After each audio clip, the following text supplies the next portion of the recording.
I think if there's anything in today's modern developed countries that we have to wake up to and discover, is that the pharmaceutical industry has pretty much taken over the agricultural industry and the food and drink industries. A lot of people think that they have gluten intolerance. That never even existed, clear up until about the 1960s, 70s. And what they have to understand is that the grains that they store in silos and in storage so the weevil don't come in and eat them are actually soaked in aluminum fluoride. When you take those grains out of storage and you grind them and you add melamine, which is ground up asbestos, which is now going into almost all white flour products, and you start feeding that to people, they think they have a gluten intolerance because that's what the industry named it and calls it. You don't have an allergic reaction to wheat. Your body is having a reaction to aluminum and asbestos. This is an eye-opening kind of thing that people have got to wake up to. Know what you're eating and what you're drinking and why. Know the sources of those things. Right now, you can go into most major grocery stores and buy over 500,000 packaged foods and drinks. And they are toxic. Anciently, the only evil that existed was violence against innocence of any kind. And it's so interesting because today, so many of the animals are being given growth hormones. They have pharmaceutical chemicals put into the feed, and then they have an emotional, traumatic death because of the way their murder takes place. And now it's starting to show up that emotional molecules at the moment of death stays in the animals' bodies. Then when we come along and we eat them, we're taking growth hormones into our bodies, which can cause young girls to start their menstrual period at age 10 instead of 13, 14 like it used to be.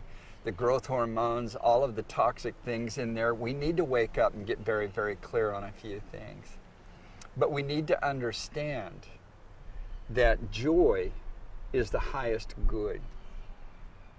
I feel that one of the things that's going to happen into the near future is an ancient wisdom that was done away by very militant government controls and even religious groups which had been empowered, and it was done away.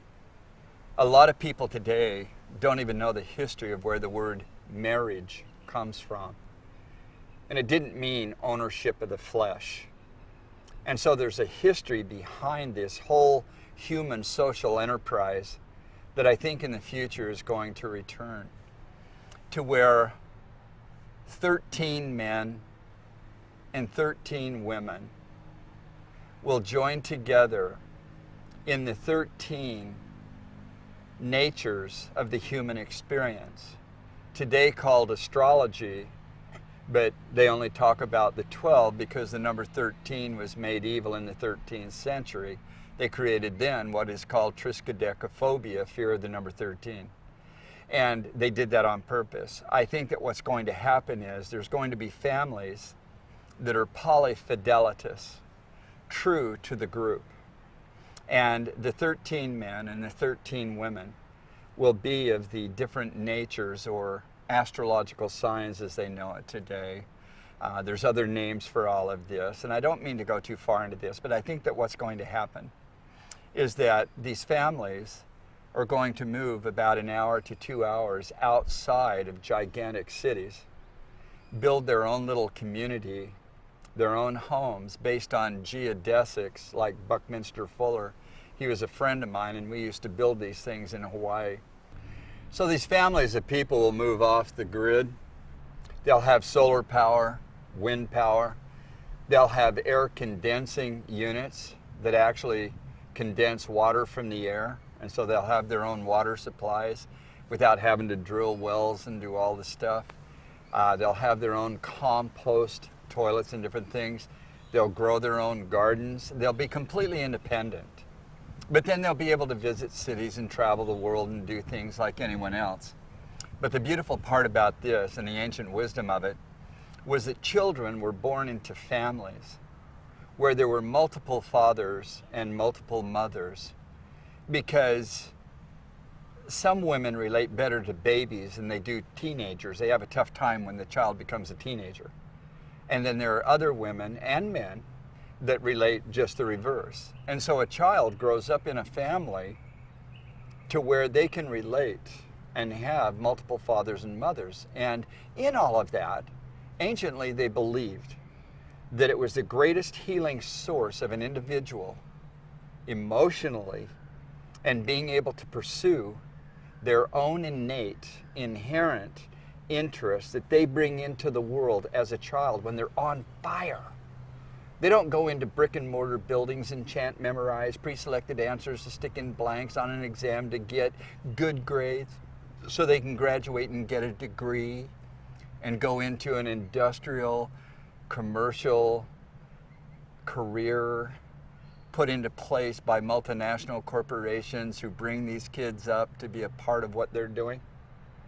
And so often young people lose who they are and what they brought into the world.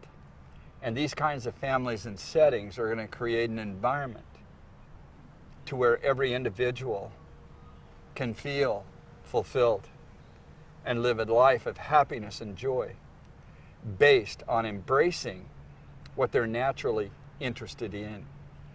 And to me, that is the future of emotional healing and longevity and happiness and joy, is to be part of a community of people that embraces the physics of nature and the dynamics of the human experience and honoring the individual for who they are. That is, that when I looked at the proton in the nucleus of atom and I calculated the energy present in the structure of space-time inside that proton, I realized that it was equivalent to all the other protons in the universe. That is, that it was equivalent to the mass of the universe being present in terms of energy or information inside the proton. And that definitely confirmed to me that all atoms, all subatomic particles are connected through this incredible web network of the structure of space-time that connects everything, that connects us all, and that connects all the scales together. Increase your consciousness.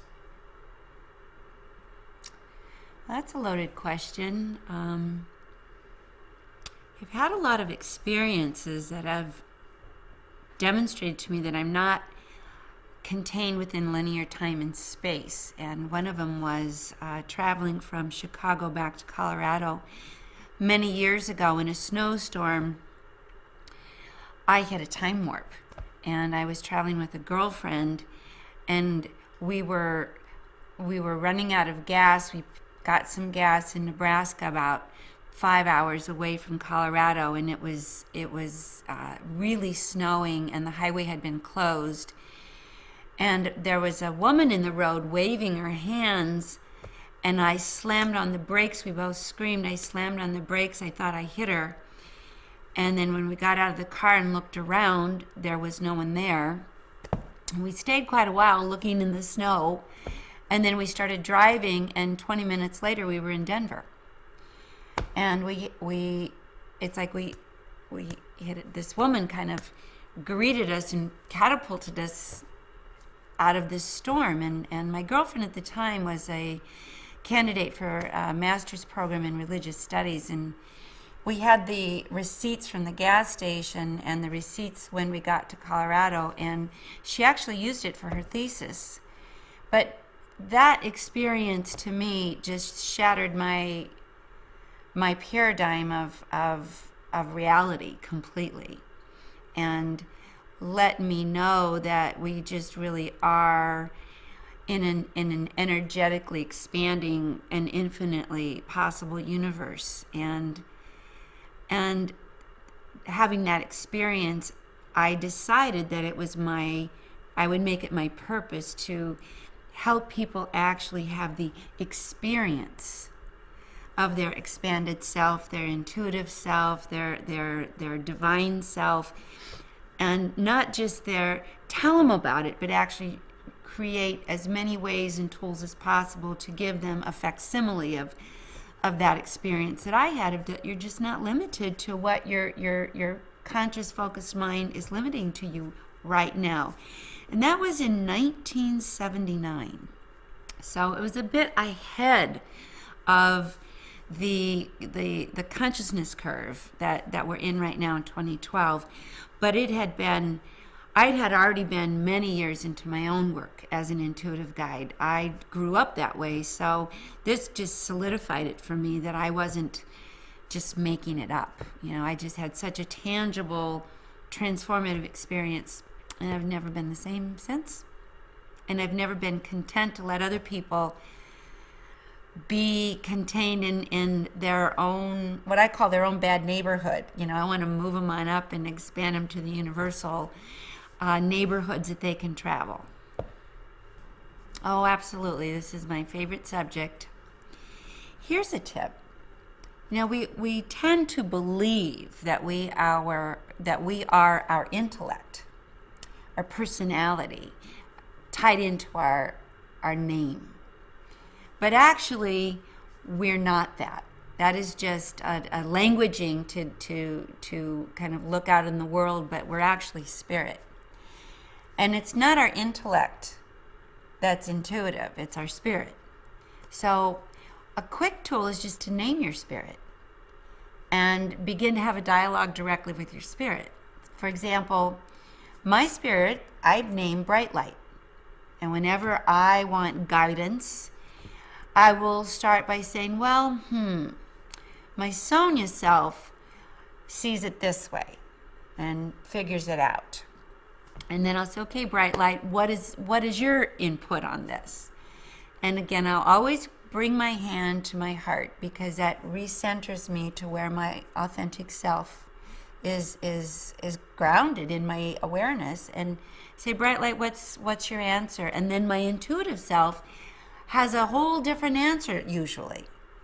And one of the ways you can tell intuition as opposed to intellect is the intellect likes to talk a lot, whereas your intuition is actually comes through with just a few words, just clear direction, that's it. And once you voice it, you change. There's a light in your eyes, there's always kind of a spontaneous smile on your face, and a look of aha. And then you have the opportunity to make the choice. Do I follow it or do I ignore it? But at least I've expressed it. So I'm going to go back again to this very important piece, which is people are intuitive all the time. But if you keep it rolling around inside and you don't give it voice, it's easy to ignore. It's when you start voicing it. It's sort of like when you name it, you claim it. So name your spirit, talk to your spirit, let your spirit answer out loud, and then decide if you're willing to give that intuitive urge a chance. So it's kind of those steps, and works on anything, on any subject, with anybody, at any time. And the way you can tell it's something worth listening to, something worth following or giving credibility to, is if it's genuine intuition, everything in you, it sort of clicks. It feels almost like you're putting a key into a lock, and you open, it expands, and you relax. If it's your intellect, there really is a distinction. You contract. You're still tense. You're not satisfied. There's a sort of almost like a restlessness about, it's an ungrounded energy. So there's a very different signature to intuition. And then you just get in that habit. What does my spirit say? That's how I grew up. I was always being asked by my mother, who taught me how to be intuitive. She'd always say, well, I know what your head says. What does your spirit say? extent of us get sponge? Well, you can't know it intellectually. We have to experience our own spirit in connection to heaven, being part of heaven, instead of trying to, if we try to get through our intellect, it's like window shopping. You can kind of have the idea, but there's not a connect. Whereas I encourage people to play, to share some of the tools I've expressed. Expect good things, ask your guides, talk to and ask for help, voice your intuition every time you get a gut feeling and a hunch, and vocalize it, because then you get it out of your head and you're actually starting to interact with an expanded universe. Meditate. I think it's very important to take time, and I also like to encourage my students to do something I call sourcing, where you just sit, and I like to use the image of Michelangelo's David, or the finger of Michelangelo touching God in the Sistine Chapel, and the finger of God reaching back. And to sit and not just meditate mentally, but to actually create an experience by rubbing your hands and feeling the energy, and then turning your palms upward and actually receiving love, receiving nurturing, receiving support, receiving inspiration, receiving healing. And I encourage my students to give that about 9 minutes, 10 minutes a day. Maybe listen to some uplifting music to open the heart and ease and quiet the mind, and just do this receiving. And then you begin to feel connected, feel more support, feel the subtle energies of heaven reaching to you and helping you. And it is subtle. It's like a butterfly's wing on the cheek. So we have to quiet and calm our mind to begin to feel that energy. But if you take time, if you create those moments, if you give it a chance, just a little bit of a chance, you begin to have this experience, because you're only a breath away from heaven. But you do have to give it that breath and that awareness and that effort. That we can use dowsing and measure anything we can think of.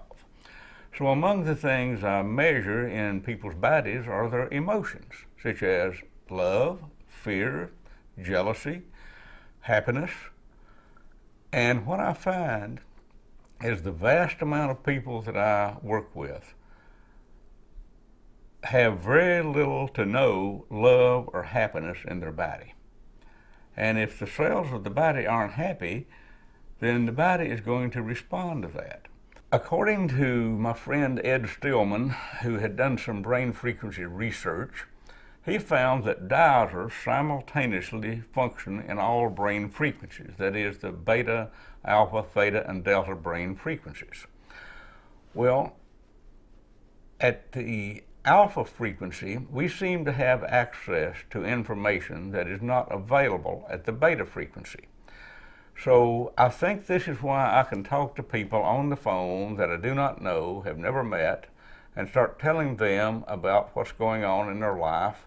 This is how I can measure the energy of their home, of their animals, and of their own bodies, and correct it, because the dowsing is allowing me to function in an alpha brain frequency where I access, pick one of the following: higher consciousness, higher intelligence, universal energy, or God. Pick whichever word you like the best. You may be all saying the same thing.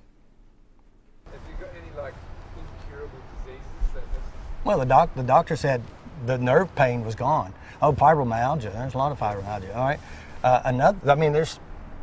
There's countless of people who came to Fast EFT. They tried everything, laying in bed, severe pain. Grace Jones is one. 3 years in bed, fibromyalgia. She was on SSI and all this pain. And it took 6 months for her friend to kept urging her, come on, try Fast EFT. She tried it, and today the pain's gone. No fibromyalgia, none of this pain is gone. There's lots of people who experience incurable, something that doctors can't touch, the pain is gone. Because all we did is we addressed internally how the mind represents memories and know how to change emotions, feelings, and sensations, and their life is free just by taking full control of their mind and their body. Very complex statement, actually.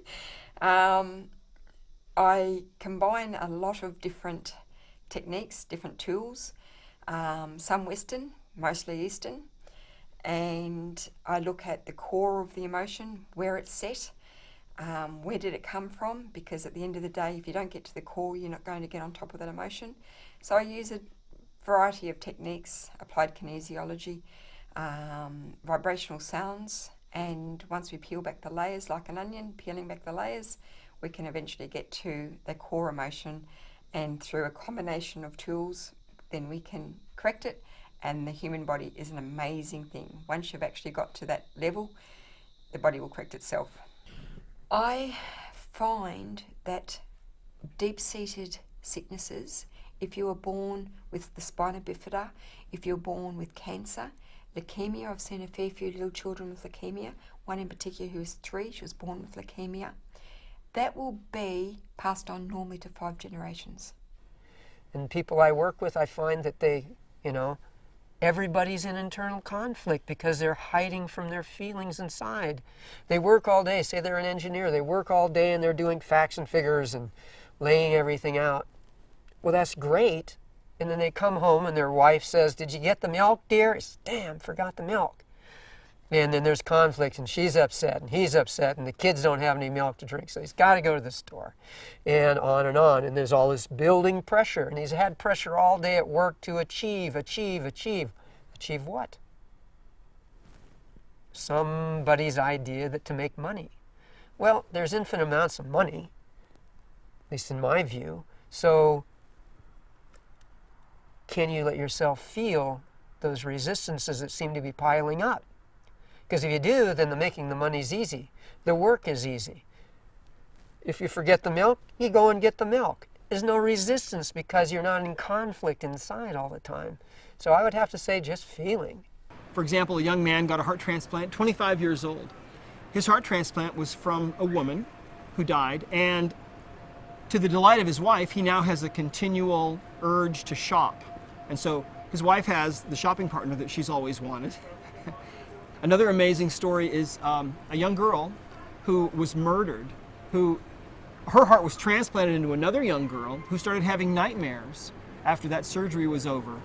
And the nightmares were so consistent, and her dreams of a man trying to kill her with a murder weapon that was the same every time eventually led her parents to take her to the police, and her descriptions of the murderer as well as the murder weapon helped lead to the arrest and the conviction of the killer, of the donor. So she began to realize that she spent every single day living by the same emotion of resentment and frustration and aggression. And those emotions were driving the same thoughts, reinforcing the same behaviors, and really bringing up the same emotions every single day. So she sat down and she said, okay, what emotion have I memorized that's become part of my identity? And she realized that resentment was number 1. And underneath resentment was frustration and then anger. And she said to herself, how do I think when I feel this way? What are the thoughts that I'm firing and wiring in my brain? And she sat down and she took out a piece of paper and she wrote down every single thought that was driven by that emotion. She closed her eyes and she committed every one of those thoughts to her memory. And what she was saying was, I will not let any of these thoughts slip by my awareness in my waking day again. I'm going to become so conscious of these unconscious thoughts, so familiar with these cognitions, that I am going to become the Lord over them. I'm going to have dominion over them. And then she reviewed those thoughts every single day, and the principle in neuroscience says that nerve cells that no longer fire together no longer wire together. So from a biological standpoint, if she's no longer thinking the same thoughts, then she's no longer firing the same circuits in her brain. And then the next day or next week or so, she said, how do I act when I feel these emotions? And she began to become conscious of all the things she said and all of the behaviors that she demonstrated. And she wrote them down. And whether it was blaming or complaining or making excuses or feeling sorry for herself or overeating or undereating or whatever it was, she began to write all of them down, and she became familiar with all of these actions. And she was basically saying again, you may not pass again. And if she's no longer behaving in the same way, then if she's not choosing to do the same things, she's no longer producing the same experiences, which of course no longer reinforce the same emotions, which drive the same thoughts. So there's a biological shuffle that's going on right now with her, because if she's no longer firing and wiring the same thoughts and producing the same experiences that create the same emotions, she's no longer signaling the same genes in the same ways. And when she began to become conscious of all the other emotions that were driven by that emotion, she was going into the operating system of the subconscious where all of those states exist, and she brought them to her conscious awareness with the intention of saying, I'm finishing my old self. And she practiced for several months. I think it was 2 months. And all of a sudden her energy started to come back, and as she started to think about new ways she did want to live, it was kind of interesting because when we interviewed her, we said, well, so what happened? And she said, when I decided who I really wanted to become, she said, I would not get up until I was in a state of gratitude. She said, I would not get up from my meditation until I was thankful to be alive. So if you think about this now, as she began to think about a new way of being, and she begins to rehearse mentally of how she's going to live in her new life, she begins to fire and wire new circuits in new ways and create a new level of mind. She's installing the new circuits, the new hardware in her brain, which will ultimately become the software program. And as she begins to emotionally embrace what it would be like to be in that new future, her body, as the unconscious mind, believes it's in the future, and the elevated emotion of gratitude begins to signal new genes in new ways, because we normally give thanks when an experience happens, but she's giving thanks ahead of the actual experience, and her body's beginning to respond. And all of a sudden, she starts to feel healthier, her hair is growing back, she goes back to the doctor, and of course they do a blood test, and all of her values are back to normal, and she's living a pretty wonderful life right now. I just saw her in Phoenix, Arizona, and she's got a wonderful new job, she has a new boyfriend, and she's living the life that she created. So it's really interesting. So it normally takes, from my experience, crisis or trauma or disease or diagnosis or loss for people to truly get about the business of change. I think we have to reach our lowest denominator, where there's some type of catastrophe where we can no longer go on business as usual. And we begin to examine how we're thinking, we begin to notice how we're feeling, and we begin to pay attention to really how we've been acting. Well, two come to mind right off, and there's probably a dozen or so more, maybe 100 more. But a little over a year ago, I received an email from a lady who said that her husband of 50 years had ADD, and she was looking for some help, and she had seen one of my films that was being shown at a dowsing conference, and she remarked, this man on the film here is describing ADD, but he doesn't call it that. Well, the reason I didn't call it that was because I didn't know I was describing it. I don't know very much about various ailments, and I really try not to learn. I just work with energy, because if you eliminate the cause, the symptom will disappear. So I don't really see much reason to work on symptoms, work on the cause. Well, I responded to her email and said I would be glad to have a phone conversation with you if you like. And I went through a rather lengthy checklist that I have compiled of things that affect humans, animals, and places. And this fella had most everything on the list wrong with him. Now, please remember, this was done without his knowledge. And this lady had written a book about living with someone like this, and it was called My Husband Has ADD. And she said, I do not have a happy ending to the book. It's just been one unpleasant story after another. I said, well, maybe I can give you a happy ending. Let's see what we can do. So I did, over the phone, what I call a massive clearing on the person, finding what was wrong, what was affecting him, and made some corrections and told her what he needed. Now, my opinion and experience has shown that people like this have an imbalance of blood flow to their brain, among maybe many other things, but that was one of the major things. And I said, let's balance the blood flow to his brain today, and you do it every day. Well, the man's behavior totally turned around. She wrote a final chapter of the book, giving me credit for curing him. Well, I never make any claims on curing people. All I said was I just changed the energy around him and taught you and he how to balance the blood flow to his brain.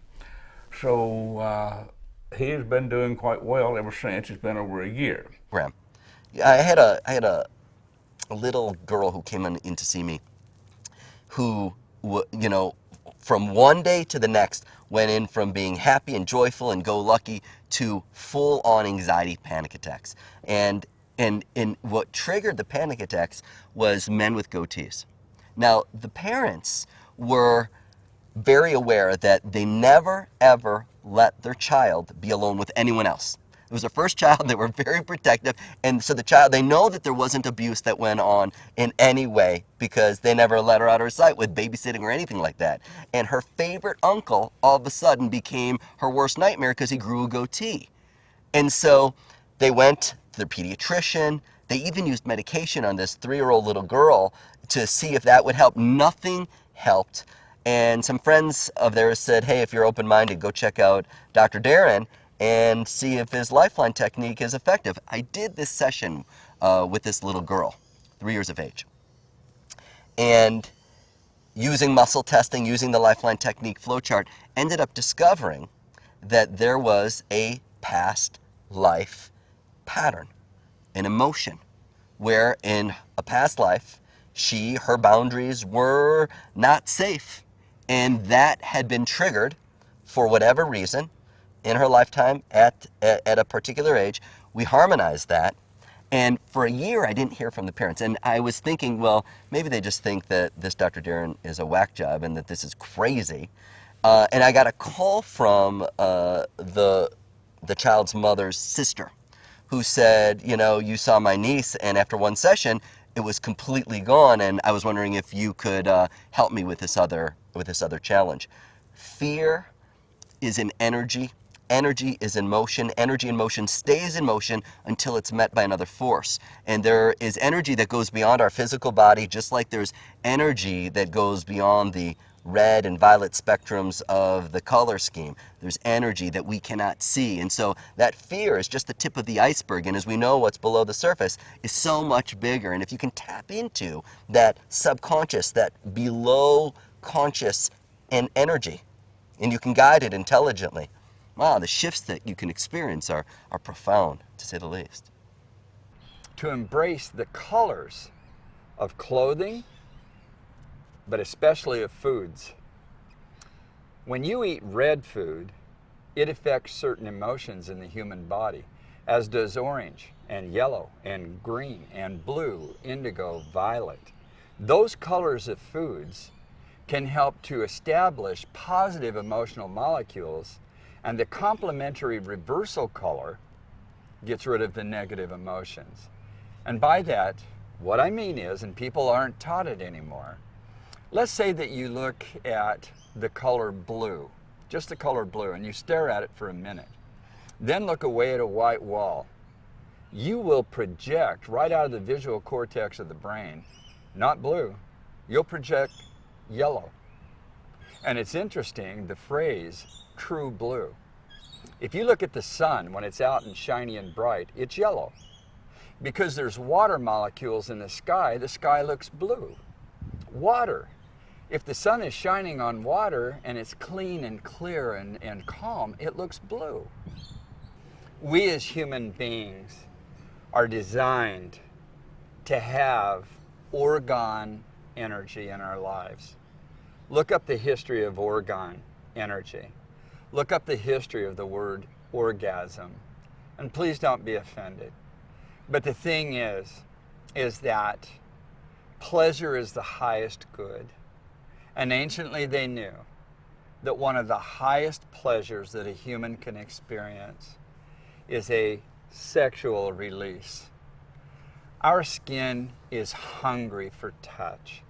And if people will have intimacy with one another and have that kind of an experience, either on a daily basis, 2 or 3 times a week, whatever it is one of the most healthy, healing things that you can have, is to be able to connect with an individual in orgasmic orgone energy, because it releases toxicities of emotion and reestablishes and heals with positive emotional result. And one way which is very important is when you're in a healing environment in a hospital or in a treatment facility or whatever, is actually taking the power back to yourself and not putting it to the doctor. It's like taking control and not being the victim part. It's getting it on in a discussion with the doctor. What are the benefits of it? What are the side effects of it? What alternatives are there?